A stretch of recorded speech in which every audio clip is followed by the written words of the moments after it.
ओम शांति। आज बहुत सारे लोग अपने भाग्य को श्रेष्ठ बनाना चाहते हैं। भाग्य को श्रेष्ठ बनाना हर एक का एक सपना होता है कि मैं अपने कर्मों द्वारा भाग्य को श्रेष्ठ बना सकूं। और बहुत सारे ऐसे सोचते हैं मैं आदतों से भाग्य श्रेष्ठ बना सकता हूं या कर्मों द्वारा, क्योंकि हमारे जो कर्म हैं वो कई बार गलत भी होते हैं और हमारी आदतें भी कई बार गलत होती हैं। हमारे कई बार कर्म श्रेष्ठ भी होते हैं जिससे भाग्य श्रेष्ठ बन जाता है, और हमारी कई बार आदतें भी बहुत अच्छी होती हैं जो भाग्य को उज्जवल बना देती हैं। लेकिन हमें ये ध्यान रखना है कि कर्म और आदतें क्या चीज हैं, क्योंकि कर्म जो कर रहे हैं वो आपके भाग्य को लिखेंगे, लेकिन आदतें आपके भाग्य को बनाएंगी। हम जो भी कर्म कर रहे हैं उसमें आपको ये ध्यान रखना है कि उस कर्म से मैं कितनी आत्माओं को खुश कर रहा हूं, उस कर्म से क्या मैं भगवान के दिल पर जगह बना पा रहा हूं, क्या उस कर्म से मैं अनेक आत्माओं को शक्ति, खुशी, हर चीज दे पा रहा हूं, क्या मैं उस कर्म से अनेक आत्माओं की ब्लेसिंग ले पा रहा हूं। क्योंकि आज व्यक्ति स्वार्थी इतना हो गया है, ओनली वो अपने बारे में सोचता है, उसके ऊपर उसे कुछ नजर ही नहीं आता। हमें भाग्य ऐसा बनाना है जिससे हम खुद के भाग्य को भी बना सके और मेरे साथ जो जुड़ी हुई आत्माएं हैं हम उनके भी भाग्य को बना सके। आज आप देखें, अगर आप किसी रास्ते पर अकेले चल रहे हैं और सुनसान रास्ता आ गया तो आपको डर लगेगा। वही अगर 4 लोग आपके साथ चल रहे हैं तो आप निडरता के साथ उस सुनसान रास्ते को भी क्रॉस कर लेंगे और खुशी के साथ। लेकिन जब आप अकेले होंगे तो आपको डर, भय, चिंता सताएगी, तो चेहरे पर क्या आई? अशांति। वैसे ही सोचें कि मुझे अगर भाग्य को बनाना है तो सभी को साथ लेकर चलना है। मुझे अकेला अपना भाग्य नहीं बनाना है। मेरा भाग्य तब बन जाएगा जब मैं अनेक आत्माओं के भाग्य को श्रेष्ठ बनाऊंगा। आज मान लो कोई व्यक्ति आपके पास आया है, बहुत अशांत है, बहुत दुखी है और वो अपने कर्मों को कोस रहा है, अपने भाग्य को कोस रहा है, लेकिन आपने चंद शब्दों में और अपने कर्मों द्वारा ही उस आत्मा को कुछ अच्छी सीख दी है कि मैं अपने जीवन में ऐसे ऐसे कर्म करता हूं जिससे मैंने भगवान के दिल पर एक अलग जगह बनाई है। आप भी श्रेष्ठ कर्म करें और आप भी भगवान के दिल पर जगह बना सकते हैं। आपने विधि बताई और उस विधि के अकॉर्डिंग क्या हुआ? आपको खुशी हुई और सामने वाले को मिली शक्ति, सामने वाले को मिली पावर, और सामने वाले ने आपको बदले में क्या दी? ब्लेसिंग। अब आप सोचिए, आपने ऐसा कर्म किया जिससे वो आत्मा आपको दुआएं देने के लिए मजबूर हो गई, क्योंकि उसे चाहिए था कि कोई मेरे भाग्य को बनाए, और आप खड़े हो गए।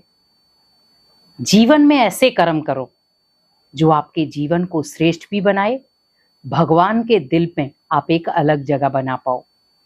और सबसे बड़ा, इंसानों को भले आप कितने भी अच्छे कर्म कर दोगे, कई बार वो खुश भी होंगे, कई बार नाराज भी होंगे, पर आप ध्यान रखो मुझे फिर भी श्रेष्ठ कर्म करने हैं।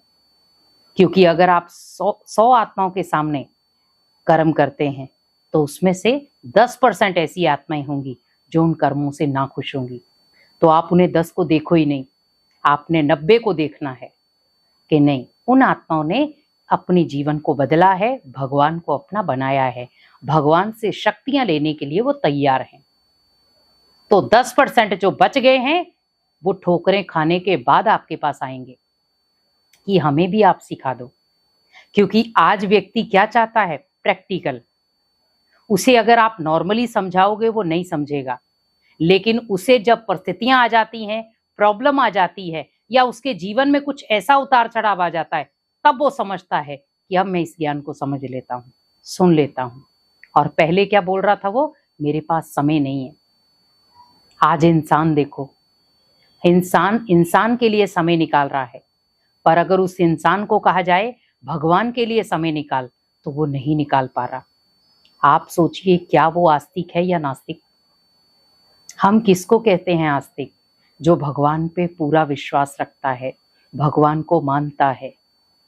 आप सोचिए, हम भगवान के दर पर नहीं जा पा रहे। क्यों? मुझे किसी को छोड़ना नहीं है। आप सोचो, जब आप शरीर छोड़ोगे, आपको बिना बताए शरीर छूट जाएगा। आपको शरीर छोड़ने के लिए पूछना नहीं पड़ेगा शरीर को, शरीर खुद ब खुद अलग हो जाएगा आत्मा से। क्या आप उस समय शरीर से परमिशन लेंगे कि मैं आपको छोड़ूं या नहीं? उस समय आप किसी देहधारी से परमिशन लेंगे कि मैं जाऊं या नहीं जाऊं? आप सोचो, जितने हमारे इस समय कड़े बंधन होंगे, उतना हम भगवान से कभी अटैच नहीं हो पाएंगे। क्योंकि आप देखो, आपने जितनी भी कहानियां सुनी होंगी, सब आपने निर्बंधन की सुनी है, बंधन की नहीं सुनी।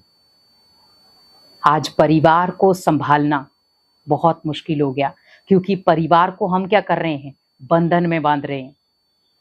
और आज परिवार बंधन में बंधना ही नहीं चाहता, क्योंकि हम उनको बंधनों में कौन से बांध रहे हैं? मजबूरियां, दुख, चिंताएं, भय, डर, ये बंधन है।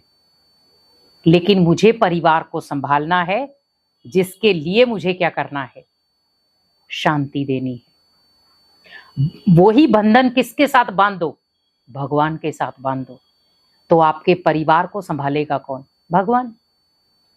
कहते ना, जब आप भगवान को ही अपने परिवार की डोर दे दोगे, तो भगवान उस परिवार की डोर को बहुत इजीली संभालेगा।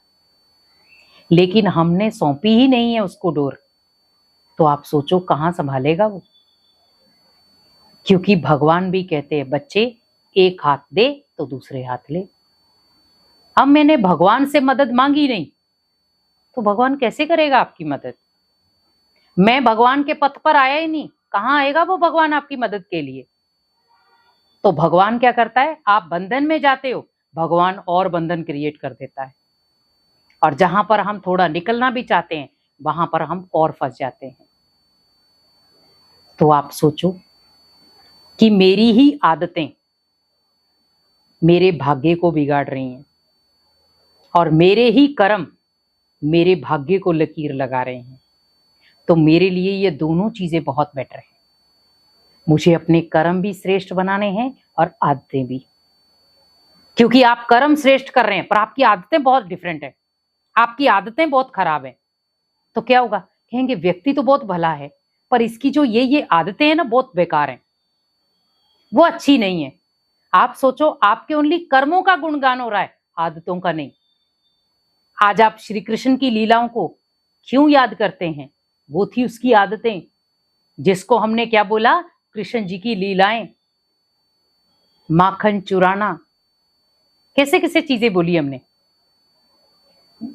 तो आप ये सोच के रखो कि जब मेरी आदतें भी श्रेष्ठ होंगी, आज आप देवी देवताओं की आदतें देखो और अपनी देखो, आज आप महान पुरुषों की आदतें देखो और अपनी देखो, आज आप साधु संतों की आदतें देखो और खुद की देखो।